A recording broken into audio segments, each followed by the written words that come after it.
अस्सलाम वालेकुम नाजरीन, मैं हूं उमर चीमा एजाज सैयद के साथ। नाजरीन, आज जस्टिस काजी फ़ायज़ ईसा पार्लियामेंट में आए और आइन पाकिस्तान के हवाले से एक हुसूसी तकरीब का इनेकाद किया गया और चीफ इलेक्शन कमिश्नर ने पार्लियामेंट के दो जो अहम अहदेदार हैं, जिनमें से एक नेशनल असम्बली के स्पीकर हैं और चेयरमैन सेनेट हैं, उनके नाम एक बहुत अहम ख़त लिखा है।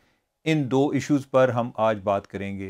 इसके अलावा हमारी कोई और बात नहीं होगी। सॉक्स के हवाले से हम आज बात नहीं कर रहे। तो एजाज सैयद साहब सॉक्स के वाले से बात नहीं कर रहे, लेकिन चीमा साहब आपने जो नाइकी के जूते पहने हुए ना जॉगर्स, उसके बारे में मेरे ख्याल में शाह जी, वैसे ना प्रोग्राम से पहले जब आप इधर देख रहे थे ना, आपने देखा है कि मैंने आपको आपकी आंखों में देख रहा था। अच्छा, तो आपको मुझे लगा कि एजाज शाह जो है ना कोई अटैक के मूड में है। नहीं, अटैक नहीं, मैं तो तारीफ कर रहा हूँ।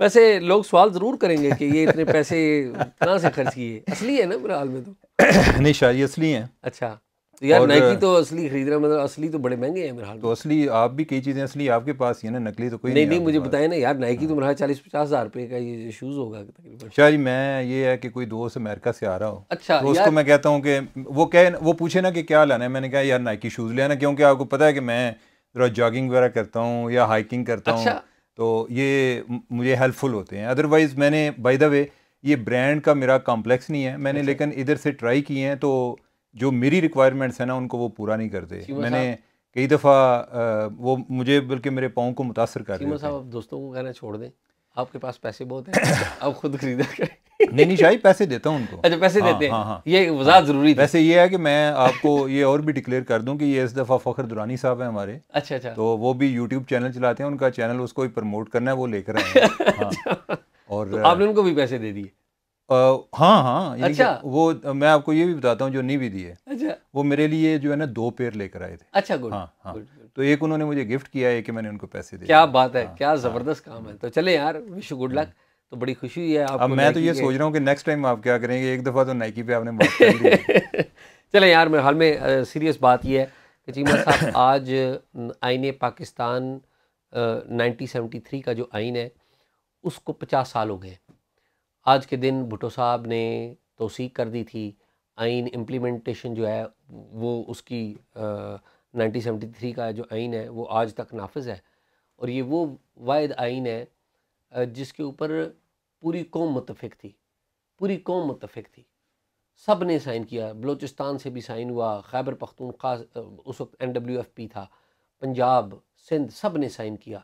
ट्राइबल कुछ लोगों एरियाज ने अब्सटेन किया था। 3-4 बंदे थे जिन्होंने एब्सटेन किया, लेकिन रिप्रेजेंटेशन सबकी थी। और मज़े की बात यह है चीमा साहब, ये आईन पाकिस्तान जो है भुट्टो साहब ने इसे इंट्रोड्यूस करवाया जब 1971 में 1971 की जंग पाकिस्तान हार गया था, बांग्लादेश हमसे अलग हो गया था, पाकिस्तान के कैदी हिंदुस्तान के पास थे, डीमोरलाइज्ड कौम थी।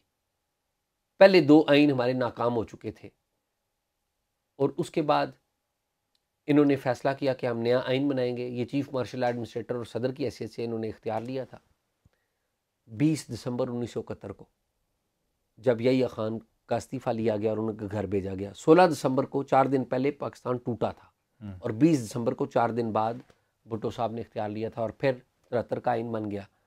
इस आइन के ऊपर 4 दफ़ा ज़रबें लगाई जा चुकी हैं, 4 दफ़ा छुरा मारा जा चुका है, 4 दफ़ा। ज़ियाउल हक साहब ने पहली दफ़ा छुरा मारा 5 जुलाई 1977 को। उसके बाद दूसरी दफ़ा 12 अक्टूबर 99 को मुशर्रफ साहब ने आइन की खिलाफ वर्जी की। तीसरी दफ़ा 3 नवंबर 2007 को फिर मुशर्रफ साहब ने आइन तोड़ा। और चौथी दफ़ा माशाल्लाह से 3 अप्रैल पिछले साल 2022 को कासिम सूरी साहब ने आइन को तह तेग किया, बलूचिस्तान की नुमाइंदगी की उन्होंने। ठीक है। तो ये 4 दफ़ा आइन को तह तेग करने की कोशिश की गई है। 3 दफ़ा फौजी आमरों की तरफ से और 1 दफ़ा हमारे सियासतदान जनाब कासिम सूरी साहब की तरफ से। लेकिन उस लिहाज से तो अभी वो कहेंगे जी कि जो अभी इलेक्शन का मामला चल रहा है 90 दिन में नहीं हो रहे, तो ये भी आइन की खिलाफ वर्जी है। चीमा साहब, चूँकि आम आदमी को आइन का पता नहीं है, इसलिए जो कुछ नैरेटिव इमरान खान साहब दे देते हैं, लोग ये कहते हैं आइन के अंदर इस बात का इख्तियार मौजूद है कि इलेक्शन डिले हो सकते हैं। ये अगर 8 अक्टूबर से आगे जाते हैं वो गैर कानूनी, गैर आइनी होगा। अच्छा, वो गैर आइनी होगा। सुप्रीम कोर्ट अभी कोई ऑर्डर दे दे, जो अभी एमरजेंसी तो लग सकती है ना, एमरजेंसी लग सकती है। और एमरजेंसी के लिए जो हालात बयान किए गए हैं 1973 में, वो आज के दौर में भी वो हर चीज़ जो है हमारा, हम हर टाइम उन हालात में मौजूद हैं कि वो किसी टाइम अगर किसी ने लगानी हो तो उनको वजह बना के एमरजेंसी लगा सकते हैं। ठीक बात है, ठीक बात है। तो मैं अर्ज ये कर रहा हूँ कि अभी तक आइन की खिलाफ वर्जी नहीं हुई। गो के ये जो गवर्नमेंट है, ये नाअहल तरीन हुकूमतों में इसका मैं शुमार करूँगा कि इनको कुछ पता ही नहीं है। मैं ये कहता हूँ किसी की परवाह नहीं है इनको। आप गाइड किया करें, आपको पहले मैं कितनी दफ़ा कह चुका हूँ कि इनको गाइड किया चीमा साहब, आप जो उनके मशीर हैं तो मुझे गाइड करने की क्या जरूरत है? यार मैं क्या मशीर हूँ उनका? नहीं, मशीर ही है ना आप। जब मैं अगर आपको कहता हूँ शहबाज शरीफ के बारे में बात करता हूँ, आप एकदम उसके दफा के लिए बात ये है कि ये आप जो है ना, ये आपका इमरान खान वाला स्टाइल है कि मैं आपको कह रहा हूँ गाइड करें और आपने फौरन मेरे पे इल्जाम लगा दिया। मेरे से ज्यादा आप अटैक करते हैं ना, तो मैंने आज कहा कि यार मैं भी अब जवाबी। मैं एजाज शाह साहब, मेरी शहबाज शरीफ साहब से एक मुलाकात है और वो पार्लियामेंट में आए थे जिसमें वो बहुत सारे जर्नलिस्टों को बुलाया था, तो उस टाइम मेरी मुलाकात हुई। जी मुझे याद है वो। और आप इतनी दफ़ा मिल चुके हैं और मुशावरत का जो है आपने मेरे पे इल्ज़ाम लगाया है। आप जो है, आपको मैंने खुदारा, मैं फिर भी आपको कहता हूँ आपने इल्ज़ाम लगाया, लेकिन मैं आपको कहता हूँ खुदारा गाइड करें, इस मुल्क को बुहरानी कैफियत से निकालें आप। अच्छा चीमा साहब, आज हुआ ये, मैं पार्लियामेंट हाउस गया था। पार्लियामेंट हाउस में एक तकरीब मुनक्कद हुई। स्पीकर कौमी असम्बली राजा परवेज़ अशरफ साहब ने उस तकरीब की सदारत की। उसमें प्राइम मिनिस्टर आए थे, सारे मुख्तलिफ शोबा है ज़िंदगी से लोग आए थे। पीटीआई के लोग आए थे कि नहीं? पीटीआई के लोग नहीं आए थे। अच्छा, ठीक है, अब मैं बताता हूँ पीटीआई के लोग कब आए थे। तो जो मेन तकरीब थी उसमें इन्होंने शायरों, अदीबों, जर्नलिस्ट को बुलाया था, मुख्तलिफ शोबा ज़िंदगी से लोगों को बुलाया था, MNAs MPAs को बुलाया था, हमारी पार्टियों के सरबराहान आए थे, जजेस साहिबान को भी बुलाया गया था, और काजी फ़ाइज़ ईसा साहब आए। काजी फ़ाइज़ ईसा साहब जब आए ऐवान के अंदर, तो उनको जो बैठने की जो जगह मिली, वो आइन पर दस्तखत करने वाले सैयद कायम अली शाह फ्रंट रो में बैठे हुए थे प्राइम मिनिस्टर के साथ। जरदारी साहब भी वहाँ पर बैठे हुए थे, उस वक्त प्राइम मिनिस्टर नहीं थे। तो जरदारी साहब के साथ कायम अली शाह बैठे हुए थे, और कायम अली शाह के साथ ये काजी फ़ाइज़ ईसा साहब को जगह मिली, और काजी फ़ाइज़ ईसा के उल्टे हाथ के ऊपर इसहाक डार साहब थे। अच्छा, ठीक है। तो काजी फ़ाइज़ ईसा साहब हम देख रहे थे, जरदारी साहब से एक बंदा उन्हें दूर रखा है, उन्हें एक बंदा दूर था। जरदारी साहब ने वहाँ पे तकरीर की। जरदारी साहब जो है ना, वो उनको हमारी सियासत के अंदर एक भयानक चेहरे के तौर पर पेश किया गया है, और उनके ऊपर करप्शन, चोरी, डाके के इल्ज़ामात, मिस्टर 10% बड़े इल्ज़ामात उनको लगाए गए। लेकिन आसफ अली जरदारी जो है ना, मैं चीमा साहब आपको बताऊं कि मैंने उस जैसा पेशेंस वाला बंदा, बर्दाश्त वाला बंदा नहीं देखा। उनके ऊपर बाज़ इल्ज़ामात की कोई हकीकत भी होगी, नहीं, अक्सर इल्ज़ामात में हकीकत है। उमर, बात यह है इन इल्ज़ामात में जो हकीकत है, इस बात का फैसला करना है अदालतों ने। शाह जी देखें, अब सुन लीजिए, मेरी बात मुकम्मल कर लेने दें। अब मसला ये है कि हमारे सिस्टम में कौन लोगों को सजाएं दिलवाता है? वो है हमारी इस्टेब्लिशमेंट, हमारी फ़ौजी इस्टेब्लिशमेंट, हमारी इंटेलिजेंस एजेंसियाँ।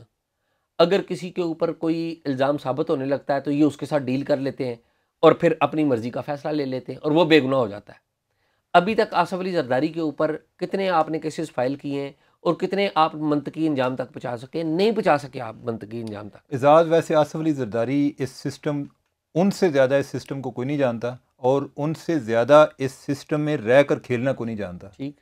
बाकी जहाँ तक इल्ज़ामात की बात है, आप उन पर जो फैसले आए हैं या नहीं, उससे हट कर आप भी लोगों से मिलते हैं, और इवन पीपल्स पार्टी के लोगों से भी आपको पूछ लेना, तो वो उनके इल्ज़ामात पर कसम देने को वो भी तैयार नहीं होते। ठीक बात है। एक ओवरऑल परसेप्शन बड़ी स्ट्रांग है उनकी पार्टी के अंदर। लेकिन मैं इस सारी चीज़ों के बावजूद जो आसफ अली जरदारी का सबसे बड़ा मैं कारनामा तस्वर करता हूँ, वो 18वीं तरमीम है। कोई शक ही नहीं। यानी कि जो स्ट्रक्चरल चेंज वो लेकर आए हैं, वो जाति तब्दीली, हाँ, वो कोई नहीं ला सका, यानी कि ये जिसका जो क्रेडिट बनता है ना वो उनको देना चाहिए। अच्छा, कमिंग बैक, हम कहीं और चले जाते हैं।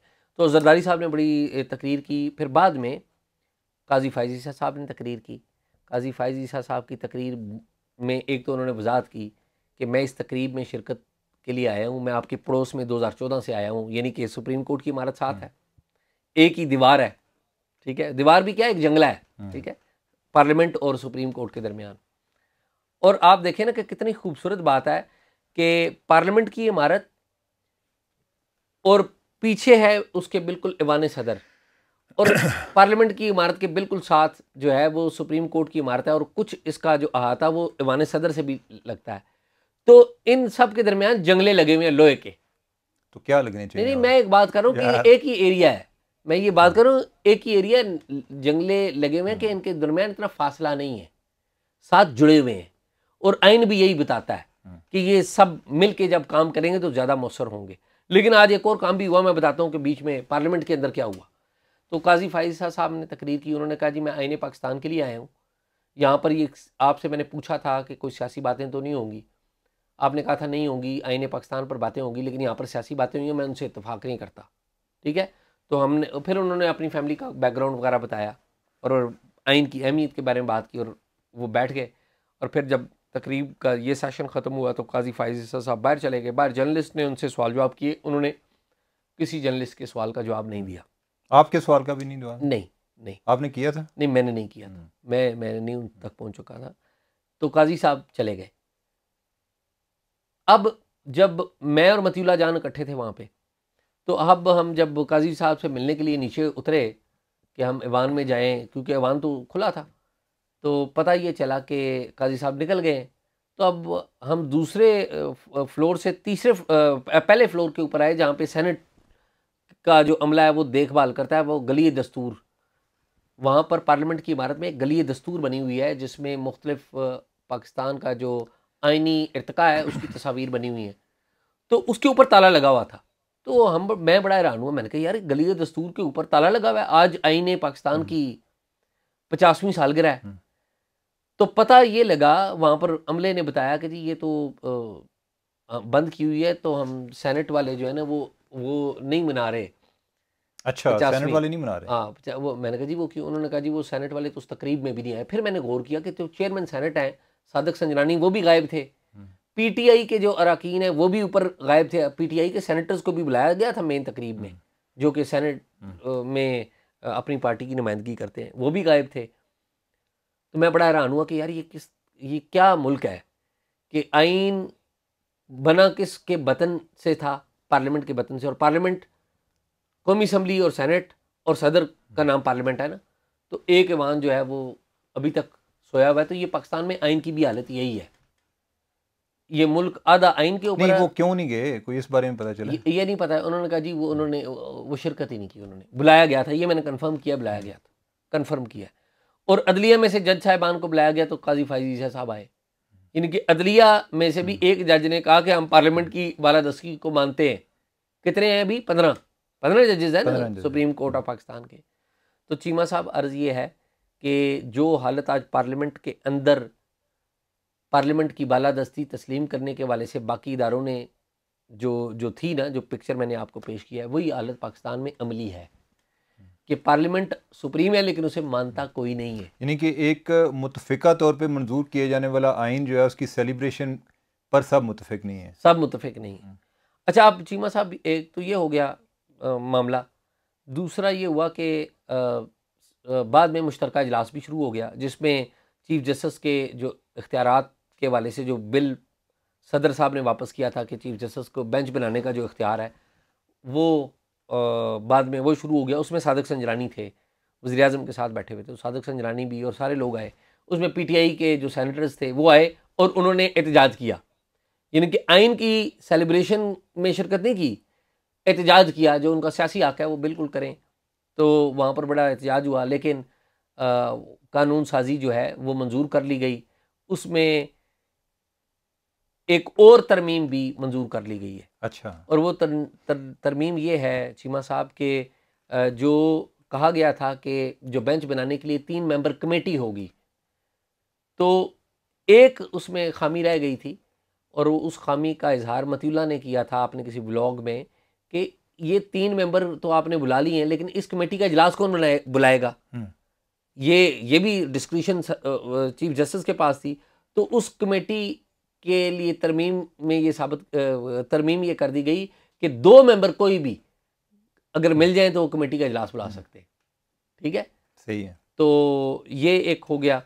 सेनेटर मुश्ताक है। अच्छा एजाज, वैसे अगर ये तरमीम ऐड की गई है, ठीक है, तो क्या बिल दोबारा फिर सदर के पास नहीं भेजना पड़ेगा? तो भेजेंगे ना। नहीं, पहले तो भेजा ना। हाँ, तो सदर ने नहीं किया। तो अब अगर करेंगे तो 10 दिन बाद ऑटोमेटिक नहीं, मैं ये कह रहा हूँ कि पिछले बिल की निस्बत इसमें एक फ़र्क आ गया ना। हाँ, फ़र्क आ गया। हाँ, जी हाँ, हाँ। लेकिन तरमीम के साथ आया ना। नहीं, तरमीम के साथ ही आया। मैं कह रहा हूँ कि वो ये एक तरह से नया बिल बन गया ना। नया बिल बन गया। नहीं, नया बिल नहीं बन गया, अमेंडेड बिल बन गया। शायद ये अमेंडेड ही बन गया। हाँ, मसला ये है ना कि उसमें ये है कि अगर एक बिल आपने पास किया है, उसको सदर के पास भेजा है, सदर ने उस पर कोई इतराज़ लगा के भेज दिया, अगर आप वही बिल दोबारा पास करते हैं तो वो ऑटोमेटिकली पास हो जाएगा। ठीक बात। मेरा ये पॉइंट है कि अब जो है इसमें एक तरमीम का इजाफा हो गया, तो ये एक जो है एक रिवाइज्ड हो गया ना, रिवाइज्ड बिल। ये पहले वाला वो नहीं है, यानी कि उसमें एक चेंज आ गई। ऐसा ही बात। तो मुझे नहीं आइडिया कि इस बारे में आपने बहुत अच्छा सवाल किया है। मेरे पास भी इसका जवाब नहीं है, लेकिन हम इसका जवाब लेके अगले जो प्रोग्राम है उसमें अगले प्रोग्राम का वादा ना किया करें। कल आपने कुछ और वादा किया था कि आज हमने कुछ बताना था, आज हम कोई और इशू आ गया। हमने कल क्या बताना था? आपने कोई जस्टिस उमर अताब बंदयाल साहब के बारे में कुछ बात करनी थी। अच्छा, मेरे ज़हन में नहीं। वो बस यही होता है ना कि उधर आप चले एनी हाउ, लेकिन मैं नोट कर लेता हूँ, मैं ऐसे फ़ोन पे नोट कर लेता हूँ, डायरी में नोट किया करें, डायरी जो आपने रखी हुई है। ठीक है। अच्छा चीमा साहब, एक तो ये है कि ये कानून साजी पास हो गई, लेकिन एक अहम नुक्ता वो ये है कि सेनेटर मुश्ताक हैं, उन्होंने कुछ तरामीम पेश की और कुछ तकरीर उन्होंने बड़ी अहम की। एक तो उन्होंने कहा कि जी जो खैबर पख्तूनख्वा है वहाँ पर फ़ौजी ऑपरेशन नहीं चाहिए, वहाँ पर डेवलपमेंट चाहिए, वहाँ पर तालीम चाहिए, वहाँ पर तरक्की चाहिए। बहुत सारे फ़ौजी ऑपरेशन हो चुके, खैबर पख्तूनख्वा में लोग बहुत कटे फटे हैं। एक तो उन्होंने ये नुक्ता उठाया। दूसरा उन्होंने ये नुक्ता उठाया और तरमीम पेश की कि जो 30 दिन का इसमें इस जो नई कानून साजी है चीफ जस्टिस के बारे में कि वो अज खुद नोटिस के ऊपर जो है अपील करने का हक दिया गया है, जो पहले केसेस डिसाइडेड हैं 30 दिन के अंदर। तो उन्होंने कहा कि ये पर्सन स्पेसिफिक है, तो ये जो है ना इसको ख़त्म करें और ये तरमीम नहीं होनी चाहिए। उनकी तरमीम रिजेक्ट हो गई, लेकिन उनकी तकरीर बड़ी अच्छी थी। ये हुआ। तो एक छोटी सी लाइट सी बात कि नेशनल बुक फाउंडेशन, जो कि एक हमारा कौमी इदारा है, किताबें छापते हैं लिटरेचर के ऊपर ज़्यादा, नेशनल बुक फाउंडेशन ने अपनी किताबों की दुकान वो भी पार्लियामेंट हाउस में खोल दी है। अच्छा, तो पार्लियामेंट हाउस की जो ही आप एंटर होते हैं पार्लियामेंट हाउस में, वो जो लाइब्रेरी टाइप बनी हुई है स्टार्ट पे, जी लेफ्ट हैंड पे, जी हाँ, तो वो नेशनल उसका इफ्तिताह भी हो गया, जो कि बड़ी अच्छी बात है। आईने पाकिस्तान भी वहाँ पर पड़ा हुआ है और भी बहुत सारी किताबें लिटरेचर की, तो अच्छी बात है। हमारे अरकान कौमी असम्बली, उनकी दिलचस्पी भी है और विजिटर्स जो आते हैं उनकी भी दिलचस्पी है। तो ये कहानी है आज। अच्छा, तो चीफ इलेक्शन कमिश्नर के हवाले से चीफ इलेक्शन कमिश्नर साहब ने एक बड़ा ज़बरदस्त ख़त लिखा है, बड़ा जिसे कहते हैं धांसू किस्म का ख़त लिखा है। वो कहते हैं कि इलेक्शन एक्ट में की 2 सेक्शंस है, 56, 57 और 58, उनमें तरमीम कर दी जाए। और 57 और 58 क्या कहती है कि जी आप जो इलेक्शन को की डेट देने का जो इख्तियार है और उसका शेड्यूल देने का इख्तियार है, वो इलेक्शन कमीशन के पास आ जाए। इलेक्शन कमीशन जो एक्ट है, इलेक्शन एक्ट है 1976 का, ओरिजिनली जो 1976 का जो कानून था उसमें इलेक्शन की जो तारीख थी वो इलेक्शन कमीशन दिया करता था। लेकिन 1985 में ज़ियाउल हक साहब थे, ज़ाहिर है, तो उन्होंने एक सदारती ऑर्डिनेंस के ज़रिए इसमें सदर को शामिल कर लिया ताकि सदर का किरदार बीच में आ जाए। अब देखें ना, कहते हैं ना कि आमरीत जो है, आमरीत बुरी क्यों होती है? आमरीत के दौर में की गई कानून साजियाँ वो नस्ल दर नस्ल मुल्कों को नुकसान पहुँचाती रहती हैं। अब ज़ियाउल हक साहब फौत हो गए हैं, उन्होंने अपने आप का अपना एक रोल डालना था बीच में, वो डाला 1985 में, और उसको तब्दील करने के लिए अब आज चीफ इलेक्शन कमिश्नर खत लिख रहे हैं और सूरत हाल नहीं। लेकिन यह है कि एजाज जो 20वीं तरमीम हुई थी उसमें इलेक्शन कमीशन के इख्तियारात को रीडिफाइन भी तो किया गया था। ठीक तो है, उसमें ये चीज़ डाली जा सकती है। डाली जा इसका सकती मेरे ख्याल कुछ ज़्यादा के साथ कुछ ज़रूरी है कि हम अभी नहीं, मैं उसको ये कंडेम अर्ज कर करें। रहा हूँ कि जो ओरिजिनल जो पार्लियामेंट ने पास किया था शाह जी ये बिल, देखें, ये जो है ना हमारे यहाँ बहुत सारे काम हम खुद नहीं करते और वो ना आमर पर डाल देते हैं। मैं आपको उसकी मिसाल देता हूँ कि हमारे यहाँ जो सियासी जमातें हैं, जब भी एक जमहूरी दौर आया है, इन्होंने लोकल गवर्नमेंट्स को नई बहुत बने खूबसूरत दिया, बात, ठीक है। ठीक बात, अच्छा, और ख़त्म करने के लिए ये कहेंगे कि हम आमर का कानून ख़त्म कर रहे हैं। ठीक, इन्होंने जो मुशर्रफ के दौर में जो लोकल बॉडीज़ का सिस्टम आया था, उसको भी इस तरह ख़त्म किया कि जैसे को पता नहीं कौन सी आमरीत के ख़िलाफ़ इन्होंने उसका तिया पांचा कर दिया। यानी कि वो कानून ख़त्म किया। जो पुलिस रिफॉर्म्स हुई थी उसको इन्होंने अंडू कर दिया, और ये जी कि हमने आमर का कानून ख़त्म कर दिया। कोई अच्छी चीज़ें जो है उनको रहने भी दें, और जो बुरी चीज़ें हुई हैं, यानी कि जिसकी मैं आपको मिसाल दे रहा हूँ, ये अभी जो इन्होंने ये इलेक्शन एक्ट भी बना है 2017 में बना था, उसमें चेंजेस हो सकती थी। आप इलेक्शन कमीशन को इख्तियार दे और सकते ये थे। उसी वक्त कानून साजी करते हैं ना जब इनके सर पर पड़ती है। अब ये है आज यहाँ कि पर पीटीआई हाँ, का सदर ना होता तो ये कानून साजी करते नहीं करते। नहीं करते। हाँ, तो आज जब पीटीआई का सदर बना अब इनको ख्याल आ गया ऐसे ही है। अदारे तब मजबूत हाँ, करेंगे जब ऊपर कोई और बंदा बैठा होगा।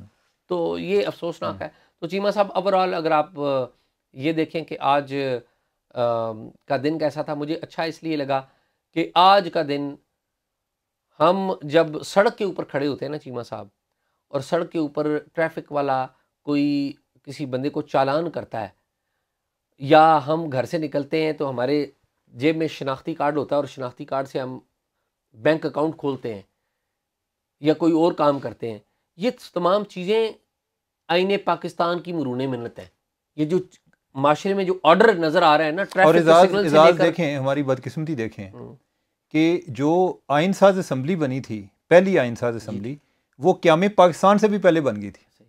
वो 26 जुलाई, यानी कि मेरी तारीख पैदाइश को 26 जुलाई, यानी कि अगला साल मेरे वाला नहीं है, 26 जुलाई 1947 को बन गई थी, नोटिफाई हो गई थी।